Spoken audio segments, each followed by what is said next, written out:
আসসালামু আলাইকুম। আশা করছি আপনারা সবাই ভালোই আছেন।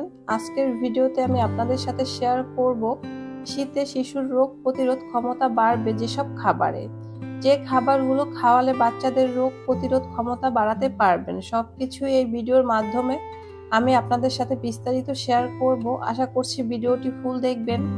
আর এই চ্যানেলে বাচ্চাদের অনেক ধরনের ভিডিও রয়েছে, আপনারা চাইলে কিন্তু দেখে নিতে পারেন। আর বাচ্চাদের নিয়মিত নতুন ভিডিও পেতে চ্যানেলটি সাবস্ক্রাইব করে সাথেই থাকবেন। তাহলে চলুন আর কথা না বাড়িয়ে চলে যাই ভিডিওর মূল টপিকে। শীতে বাচ্চাদের রোগ প্রতিরোধ ক্ষমতা বাড়াতে প্রথমেই যে খাবারটি রয়েছে মিষ্টি আলু।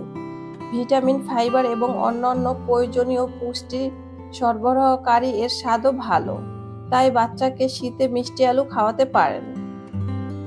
এরপরে বাচ্চাদের রোগ প্রতিরোধ ক্ষমতা বাড়াতে যে খাবারটি রয়েছে আমলকি। আমলকিতে প্রচুর অ্যান্টিঅক্সিডেন্ট আছে। সাধারণত সর্দি কিংবা পেটের পীড়ায় আমলকি বেশ উপকারী। এরপরে যে খাবারটি রয়েছে কমলা লেবু। এসব ফল দেহের রোগ প্রতিরোধ ক্ষমতা বাড়াতে সাহায্য করে, তাই শিশুদের জন্য এসব ফল দারুণ উপকারী।